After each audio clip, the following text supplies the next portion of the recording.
Good morning students. Once again good morning beta. Today we will start a new chapter number 3, metals and non-metals. Metals and non-metals. Okay बेटा, तो आज हम एक new chapter start करें metals and non metals. इसके पहले acid basis and salts हम लोग क्लियर किए हैं, उसमें आप एनसीईआरटी के क्वेश्चन सॉल्व कर लेंगे, जो भी प्रॉब्लम होगी हम सॉल्व करा देंगे। Okay, metals and non metals chapter जो है बेटा, इसमें पहले ये हम बता दें आपको कि एक्चुअल में हमें क्या इसमें चैप्टर में स्टडी करना है। तो मेटल्स और नॉन मेटल्स में हमें मेटल्स जानना है, what is metal on the basis of physical property and on the basis of chemical property, and also we have find out what is non metals on the basis of physical and on the basis of chemical properties. Okay, तो physical और chemical property के base पे metals और non metals क्या होते हैं, अभी 9th में या उससे लोअर क्लासेज में आपने पढ़ा होगा। मेटल्स और नॉन मेटल्स की मोस्टली फिजिकल प्रॉपर्टी आपने पढ़ा होगा, केमिकल प्रॉपर्टी बहुत ही कम ही पढ़ी होगी। इस चैप्टर में हम लोग मेटल्स और नॉन मेटल की केमिकल प्रॉपर्टी पढ़ते हैं कि मेटल्स कैसी केमिकल प्रॉपर्टी शो करता है एंड नॉन मेटल्स कैसी केमिकल प्रॉपर्टी शो करता है। और एक चीज़ आपको हम बता दें बेटा कि अगर हम थोड़ी सी मेंडलीव की या लॉन्ग फार्मा पीरियाडिक टेबल को स्टडी करें तो लॉन्ग फार्मा पीरियाडिक टेबल में मोस्टली सारे एलिमेंट मेटल्स हैं। 78% जो एलिमेंट है, 78%, कितने परसेंट बेटा, 78% एलिमेंट क्या है पीरियाडिक टेबल में, एलिमेंट्स आर मेटल, ये सब क्या है, मेटल है। तो ज़्यादातर सब मेटल्स ही हैं। ओके, केवल 18 एलिमेंट्स जो है नॉन मेटल है और रिमेनिंग जो है कुछ उसमें मेटलॉइड्स भी हैं। तो इतने ज़्यादा अमाउंट में मेटल्स है तो मेटल की प्रॉपर्टी तो जानना जरूरी भी है कि मेटल्स कैसे शो करते हैं, केमिकल प्रॉपर्टी क्या उनकी फिजिकल प्रॉपर्टी है। उसी तरह से नॉन मेटल की भी केमिकल प्रॉपर्टी और फिजिकल प्रॉपर्टी स्टडी करना जरूरी है। तो इस चैप्टर में हमें केमिकल और physical property, mostly chemical property metals और नॉन मेटल की पढ़नी है। चलिए ठीक है, तो पढ़ेंगे। लेकिन सबसे इंपॉर्टेंट चीज़ है कि हम बात कर रहे थे वही कि पीरियोडिक टेबल में जो लॉन्ग फार्मा पीरियोडिक टेबल है जिसको आज हम स्टडी करते हैं, उसमें 78% मेटल्स है। एस ब्लॉक के सारे एलिमेंट्स मेटल हैं बेटा। उसके बाद डी ब्लॉक के सारे एलिमेंट्स मेटल्स हैं, एफ ब्लॉक के सारे एलिमेंट्स मेटल हैं, इसको आप जानते रहिए। एस ब्लॉक, डी ब्लॉक और एफ ब्लॉक, ये जितने भी ब्लॉक हम वहाँ पे राइट कर रहे हैं ये सब क्या हैं, मेटल्स हैं। ब्लॉक्स के एलिमेंट क्या हैं, मेटल्स हैं। ओके, एस, डी और एफ। तो अभी आपको मेंडलीव की पीरियोडिक टेबल या लॉन्ग फार्मा पीरियोडिक टेबल नहीं बता रहे हम, लेकिन ये जानते रहो कि मेटल्स ये सब हैं। ओके, अब ये जो मेटल्स हैं ये मेटल क्यों कहलाते हैं या why elements are classified into metals and non metals. आपने 9th में पढ़ा होगा कि एलिमेंट्स को मेटल्स और नॉन मेटल्स में क्लासिफाई किया गया है कि कुछ एलिमेंट मेटल की तरह बिहेव करते हैं, कुछ नॉन मेटल की तरह बिहेव करते हैं। ओके, तो इस मेटल्स और नॉन मेटल्स की तरह क्यों क्लासिफाई किया गया, क्यों इनको हम मेटल्स कहते हैं, नॉन मेटल्स कहते हैं। ओके, तो एक बेटा हम प्रॉपर्टी आपको बताएंगे, उसके बाद हम मेटल नॉन मेटल की डेफिनेशन बताएंगे। आयोनाइजेशन इंथैल्पी, आयोनाइजेशन इंथैल्पी, इसको थोड़ा सा आप जानते रहेंगे, नेक्स्ट चैप्टर में भी हेल्प होगा और यहाँ भी। आयोनाइजेशन इंथैल्पी कि बेटा ये क्या है, इन शॉर्ट हम आपको बता रहे हैं, बहुत डिटेल नहीं बताएंगे।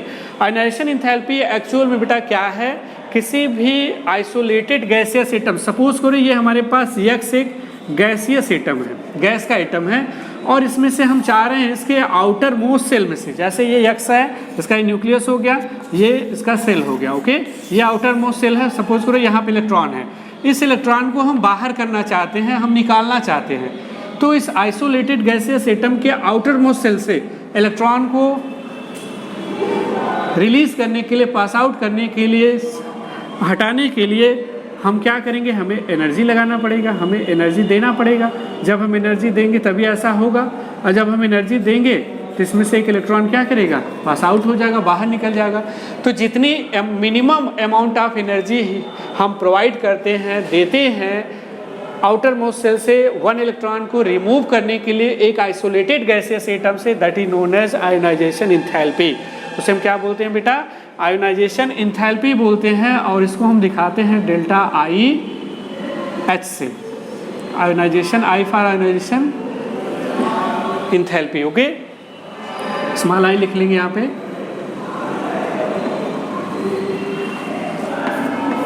तो ये सब आपको नोटिस करना है थोड़ा सा, बहुत ज़्यादा परेशान मत हुई कि क्या सर बता रहे हैं नया टॉपिक, तो बट इसको इसलिए बता रहे हैं क्योंकि मेटल और नॉन मेटल की डेफिनेशन इससे रिलेटेड है, इसलिए हम बता रहे हैं। तो आयनेशन एंथैल्पी क्या हुई, बट आपको यही कॉन्सेप्ट रखना है कि किसी भी आइसोलेटेड गैसियस एटम, ये चीज़ ध्यान रखना है, यहाँ पे आइसोलेटेड गैसियस एटम होना चाहिए बेटा। एक टर्म है आइसोलेटेड गैसियस एटम, आइसोलेटेड और गैसियस एटम, आइसोलेटेड माने अलग किया हुआ, गैसियस एटम माने गैस के स्टेट में एटम में से एक इलेक्ट्रॉन आउटर मोस्ट शेल से रिमूव करने के लिए जितनी मिनिमम एनर्जी रिक्वायर्ड होगी, that is known as ionisation enthalpy. Okay, तो आप इसको जानते रहिए कि आयनाइजेशन एंथैल्पी क्या है। आउटर मोस्ट शेल से एक इलेक्ट्रॉन रिमूव करने के लिए किसी आइसोलेटेड गैसियस एटम में से जितनी एनर्जी हम प्रोवाइड करते हैं, देते हैं, that is known as ionisation enthalpy. Note करना चाहें तो आप नोट कर सकते हैं, the minimum amount of energy which is required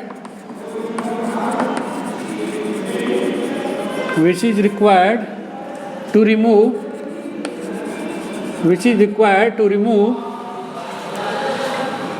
one electrons from outermost cell of isolated gaseous atom to convert it,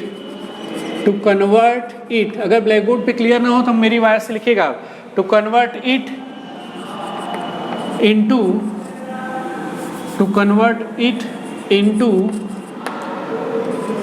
gaseous cations,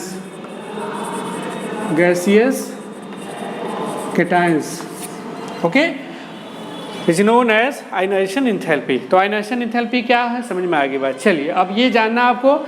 अब ये आप बताओ, अगर हमें किसी आइसोलेटेड गैसियस एटम में से आउटर मोस्ट सेल का इलेक्ट्रॉन रिमूव कराना है, तो ज़्यादा अगर हम एनर्जी लगा रहे हैं उसको रिमूव कराने में, तो इसका मीन्स हो गया उसकी आयनाइजेशन एंथैल्पी हाई है। अगर हम थोड़ी सी एनर्जी प्रोवाइड करें, उसका आउटर मोस्ट सेल से इलेक्ट्रॉन रिमूव हो जाए, तो हम कहेंगे उसकी आयनाइजेशन एंथैल्पी लो है।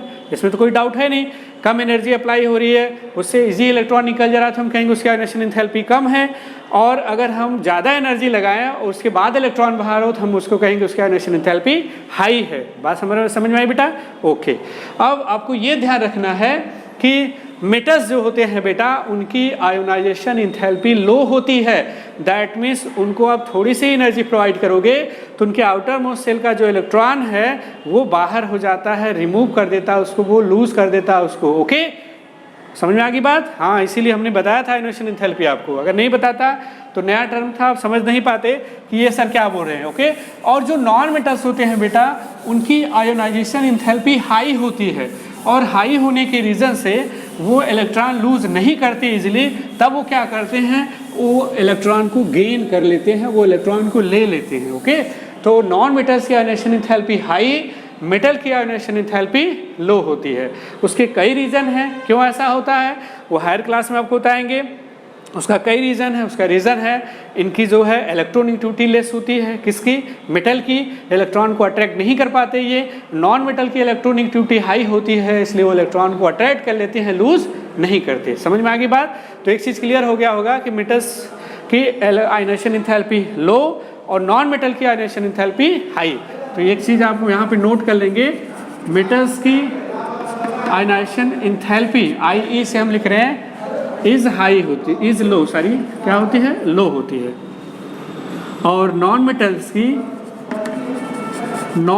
की जो है आयनाइजेशन एंथैल्पी जो होती है is high.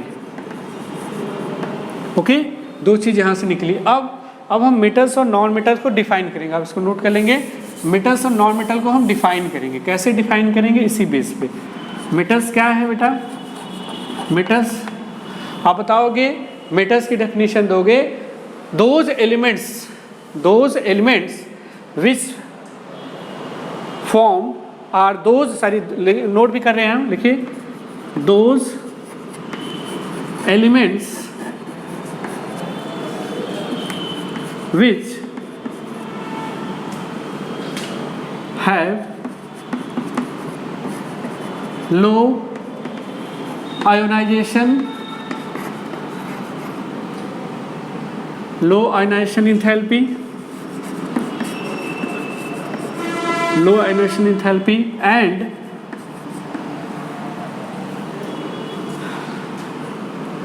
and they lose one or more electrons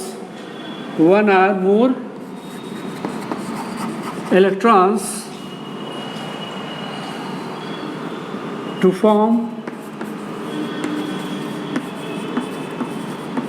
positive ions, except, यहाँ पे एक एक्सेप्शन है, एक्सेप्ट हाइड्रोजन एटम बेटा नॉन मेटल है, जबकि ये इलेक्ट्रॉन लूज कर देता है। एक्सेप्ट हाइड्रोजन एटम, एक्सेप्शन है, कुछ अलग केसेज है इसकी, are known as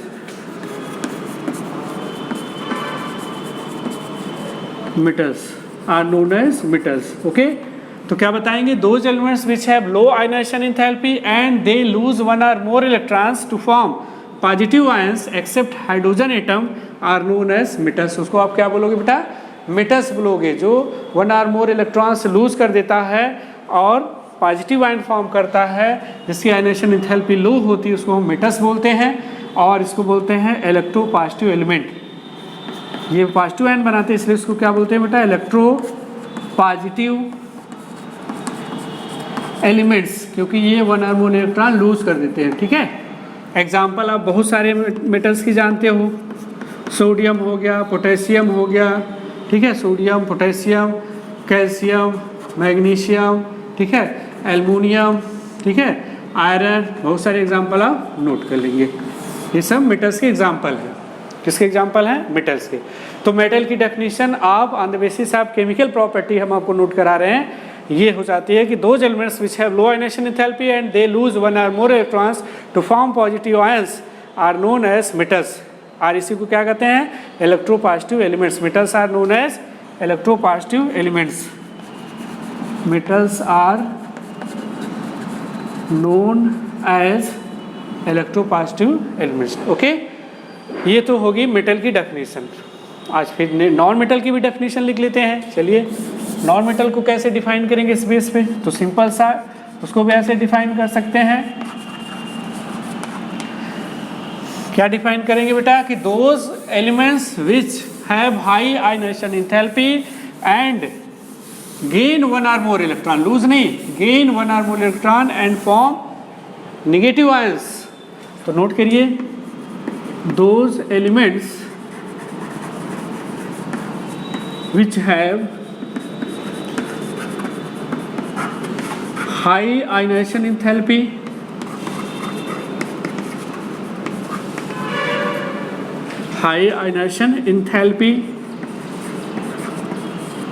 and gain one or more electrons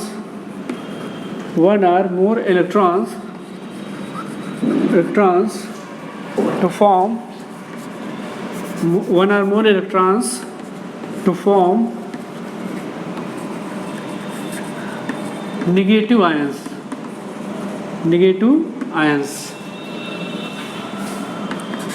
are known as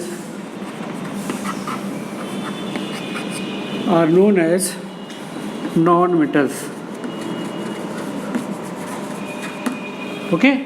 उसको क्या बोलते हैं, नॉन मेटल्स बोलते हैं बेटा, ठीक है।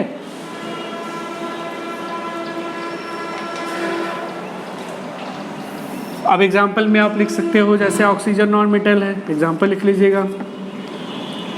ऑक्सीजन हो गया, O2 हो गया, नॉन मेटल्स है। एलिमेंट की बात हो रही है तो यहाँ पे लिख लेंगे ऑक्सीजन, उसके बाद nitrogen,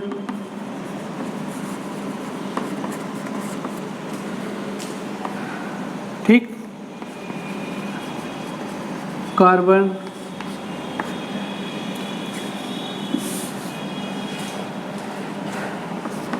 chlorine, fluorine, bromine etcetera कर दीजिएगा। ओके, बहुत सारे नॉन मेटल है, 18 नॉन मेटल्स हैं। तो बात समझ में आ गई होगी बेटा? ओके, अब आप ऐसे भी रिप्रेजेंट कर सकते हो, जैसे कोई मेटल है, ये देखिए सोडियम मेटल है, ये गैसेस स्टेट में है, इसने क्या किया, अपना एक इलेक्ट्रॉन यहाँ पे लूज कर दिया और ये कैटायंस बना लिया। ओके, इसी तरह से कैल्शियम है गैसेस स्टेट में, ये अपना 2 इलेक्ट्रॉन लूज किया और ये कैटायंस बना दिया। समझ में आई बात? इसी तरह से मेटल है ऑक्सीजन, इसने 2 इलेक्ट्रॉन गेन किया और बना दिया ऑक्साइड आयन।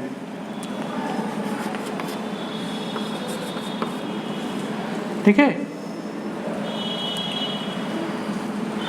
और इसके बाद क्लोरीन है, एक इलेक्ट्रॉन इसने गेन कर लिया और क्लोराइड आयन बना दिया। इसी तरह से फ्लोरीन है, एक इलेक्ट्रॉन गेन किया और फ्लोराइड आयन बना दिया। तो ऐसे बहुत सारे एग्जाम्पल हैं। तो मेटल्स नॉन मेटल्स अब जान गए होंगे आप। उसके बाद नेक्स्ट वीडियो में हम स्टार्ट करेंगे इसकी मेटल्स की कुछ प्रॉपर्टी बताएंगे आपको, देन इसके बाद आगे कंटिन्यू करेंगे। थैंक यू बेटा।